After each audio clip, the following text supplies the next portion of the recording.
처음에 배우실 때에는 사실 그 방법이 옳을 수는 있어요. 동작을 배우기 위해서는.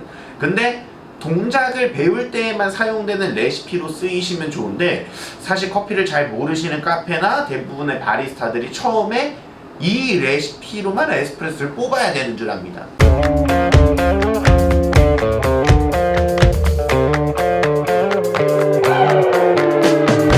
안녕하세요.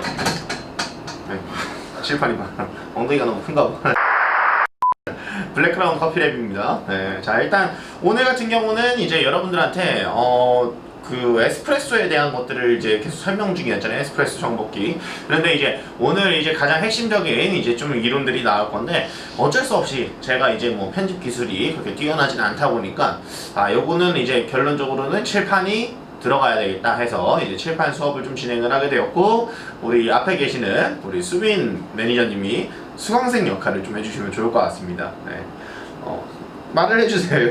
여기 카메라 보고 말을 해주셔야 됩니다. 우리가 처음으로 시도되는 이제 교차 편집, 뭐 카메라 2개 이렇게 이제 시작되다 보니까 약간 어색할 수 있는데, 일단은 뭐 열심히 한번 편집을 해서 좋은 영상 한번 만들어 보도록 하겠습니다. 자, 일단 오늘의 주제 같은 경우는 에스프레소를 뽑는데 가장 많이 처음에 배우실 거예요. 25초 추출에 30ml의 에스프레소. 보통 이제 흔히 쉽게 말하면 25초에 30ml. 뭐 만약에 더블 바스켓을 사용하면 그게 뭐 2잔이 되니까 60ml가 될 수가 있는데, 처음에 배우실 때에는 사실 그 방법이 옳을 수는 있어요. 동작을 배우기 위해서는.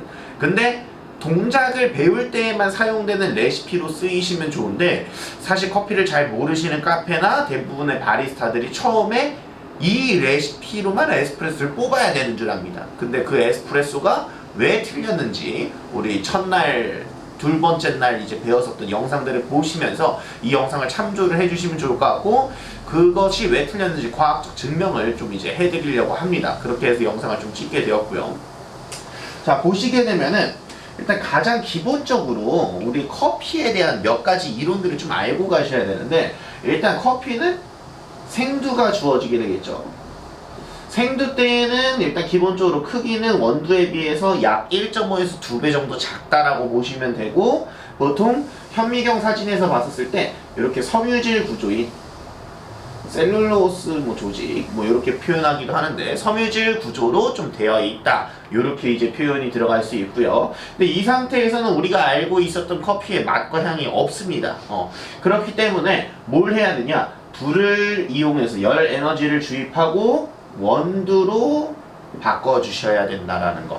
그럼 원두가 되게 되면 크기는 보통 1.5에서 약 2배 정도 커진다라고 보시면 좋을 것 같고요. 이때는 이제 조직이 확장이 됩니다. 벌집 모양을 닮았다라고 해서 허니컴 구조라고 부르게 됩니다. 허니컴 구조. 자, 그렇게 되면은 우리 첫날 배웠었던 것처럼 물이 어떻게 돼요? 이 조직을 통과해서 나오게 되면은 커피가 된다, 이렇게 이해를 해주시면 좋을 것 같고요. 자, 그러면 여기에 있었던 이제 수용성 물질이나 뭐 비수용성 물질들도 약간씩 뽑히게 된다라고 보시면 되는데, 일단 물이 통과해서 커피가 된다. 근데 그때 에스프레소의 레시피를 보편적으로 우리는 어떻게 사용한다?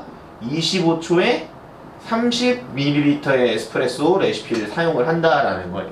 근데 그렇게 되면은 제가 아까 말씀드렸던 것처럼 이제 왜 틀렸는지를 이제 설명을 드릴 건데, 다시 복습을 해보자면은 우리 과소 추출이라고 하는 부분들은 1%에서 보통 17%의 추출 수율을 보고 과소 추출이라고 했었고요. 그 다음에 정상 추출의 범위가 18%에서 22%, 나머지 23%에서 30%가 이렇게 가로를 좀 쳐드릴게요. 과다 추출이라고 불렀었고요. 여기를 이제 정상이라고 불렀습니다.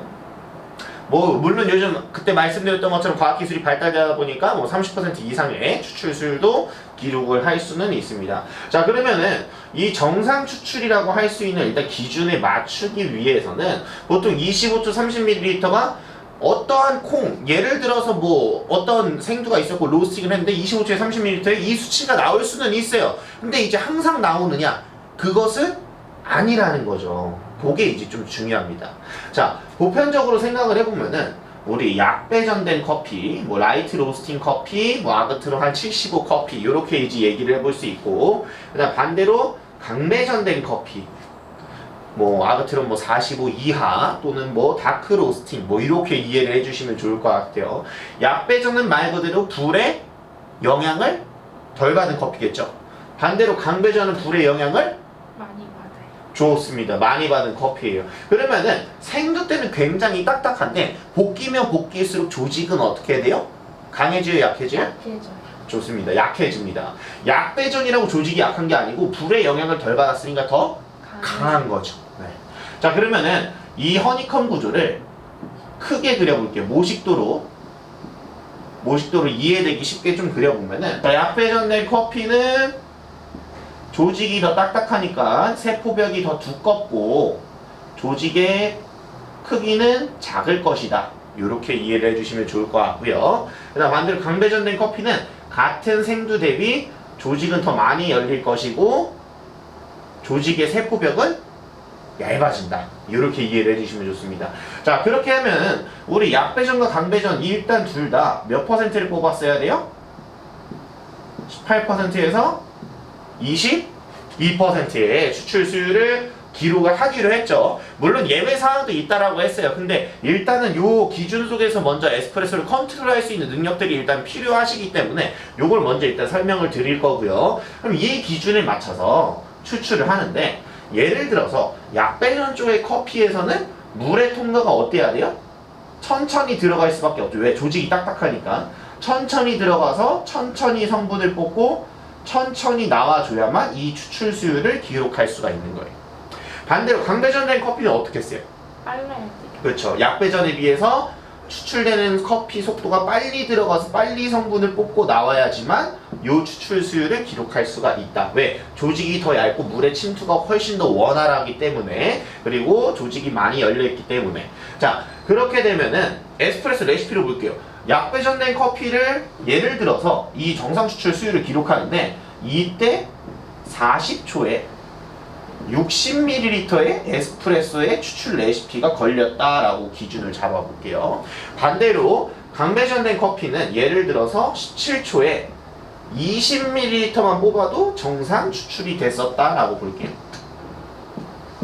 자, 그러면은 우리 알고 있었던 25초에 30ml의 에스프레소 레시피를 이 약배전된 커피에 대입을 시키면 무슨 추출이 될 수 있는 확률이 높을까요? 가소 추출. 그렇죠. 맞습니다. 굉장히 잘해주셨어요. 우리 과소 추출이 될 수 있는 확률이 높아지게 되는 겁니다. 왜? 40초 동안 물이 천천히 스며들고 많이 뽑는 추출을 했어야 정상 추출이라고 가정을 했었는데, 만약에 25초에 30ml의 에스프레소를 뽑는다라고 이 레시피를 대입을 시키면은 물의 통과가 빨라지고 빨리 나오니까 성분은 당연히 어떻게 했어요? 안 나와요. 그렇죠. 적게 나오거나 이제 추출이 안 될 수 있다.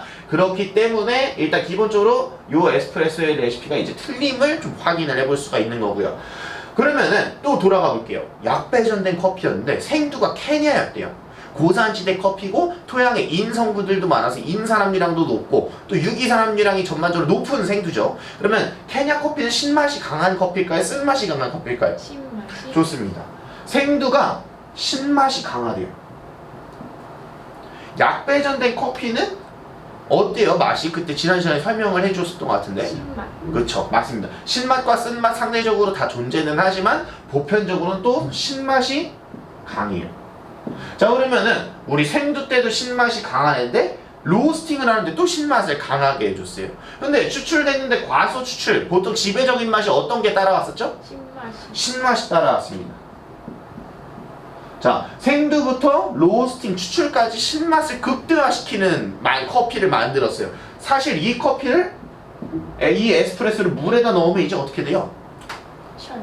그렇죠. 시겠죠. 굉장히 이제 식초를 만드는 거라고 보시면 됩니다. 그러니까 커피가 신 거예요. 그러니까 여러분들이 바리스타라고 하면은 생두부터 원두, 로스팅까지 이해를 하고 있어야 되고, 그 다음에 기본적으로 추출할 때 내가 어떻게 추출할 건지, 어쩔 수 없이 원재료가 케냐였고, 뭐 예를 들면요, 케냐였고 또 로스팅을 했는데 약배전이 돼서 굉장히 실 것으로 예상이 된다. 그러면 추출을 어떻게 해주는 게 좋겠어요? 신맛이 감소되기. 아직 배우지는 않으셨어요. 우리 에스프레소 정복기에서는 추출 변수들을 통해서 이제 맛을 조절하는 단계들을 나중에 이제 설명을 드릴 건데, 일단 기본적으로 오늘 요거에 대한 이해를 돕기 위해서 요런 이제 과학적인 내용들을 좀 정리를 해드리는 거다라고 이해를 하시면 좋을 것 같아요. 좋습니다. 반대로 강배전 쪽 한번 볼게요. 자, 예를 들어서 우리 커머셜 티 등급에서 뭐 로부스타라는 생두였다. 베트남.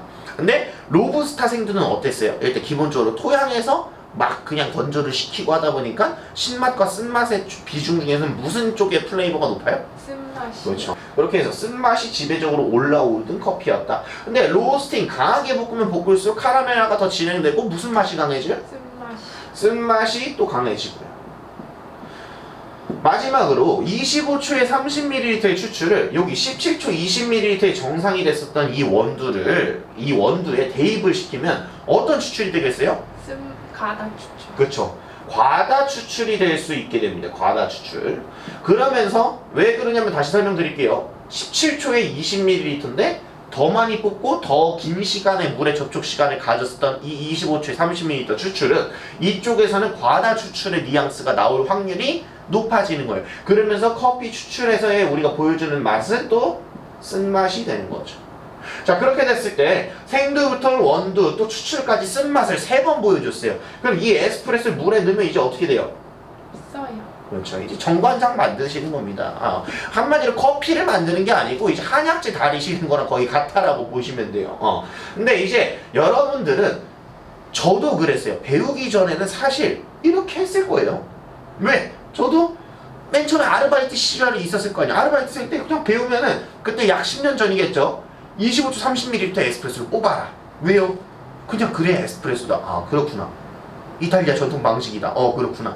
거의 이런 식으로 많이 접근을 해요. 근데 그것이 아닌 일단 좀 더 얘네들도 요리랑 유사하다라고 보시면 좋을 것 같은데, 일단 기본적으로 원재료가 어떤 맛이 나니까 반대로 밸런스를 살리기 위해서 어떻게 볶아야 되고, 그럼 어떤 맛이 또 없으니까 추출할 때는 어떻게 추출을 해줘야겠다. 이게 이제 계산이 들어가서 에스프레소의 추출 변수들을 조절을 하시면서 맛에 뭘 할 수 있어야 돼요? 조절 능력이 있으셔야 되는 거예요. 근데 그게 되지 않으면 어떻게 된다? 그냥 이제 식초 만들거나 그냥 한약 만들기 하시는 거예요. 사실 그렇게 만들어 놓고 내 입에 쓰면 맞으니까 괜찮아 라고 하면은 사실 저는 조금 의아합니다. 그거는 사실 좋은 커피 추출하는 방법이나 만드는 방법이 아니지 않을까라고 이제 생각을 하게 됩니다. 자, 그래서 오늘 내용을 좀 정리를 해보면은 25초 30ml 에스프레소 레시피를 처음에 많이 배우는데, 이 에스프레소의 레시피는 사실 어떤 특정한 커피 하나에 맞을 수 있는 레시피인 거지 모든 커피에 다 맞는다는 건 아니다라는 게 이제 중요한 거고요. 과소 추출과 과다 추출, 정상 추출에 대한 궁금증이 있으신 분들은 전편을 찾아보시면 좋을 것 같고요. 그 다음에 약배전과 강배전이 있는데, 약배전 쪽에서의 추출을 우리가 40초에 60ml로 가정을 한 거죠. 무조건 이 레시피 맛있다는 게 아닙니다. 그러면 이 추출을 기록해서 정상 추출이 된 레시피가 있었다. 그러면 25초에 31L 레시피를 요 커피에 대입을 시키면 과소 추출이 일어날 수 있다라는 의미가 될 수 있었고, 반대로 강하게 볶은 커피, 한마디로 즉 성분이 잘 나올 수 있는 원두 상태에서는 요 레시피가 맞았다라고 가정을 한 거죠. 17초에 20ml가. 그렇게 됐었을 때 더 추출 시간이 길었고 더 추출량이 많았던 상대적인 25초 30ml는 오히려 이런 원두 상태에서는 과다 추출의 뉘앙스가 나올 수 있었다. 이렇게 이제 정리를 해볼 수가 있습니다. 물론 그 상황마다 이제 추출 변수를 어떻게 고쳐야 되는지 그런 것들은 이제 나중에 또 따로 설명드릴 거긴 하지만, 오늘 일단 드렸었던 내용의 이제 핵심 목표는 이 부분이 가장 중요하다라는 거. 이 레시피는 어떻다? 다 적용되는 거는 아니다라는 거. 요거를 좀 아시면 좋을 것 같습니다. 오늘 내용 어떻게 정리가 잘 되셨나요?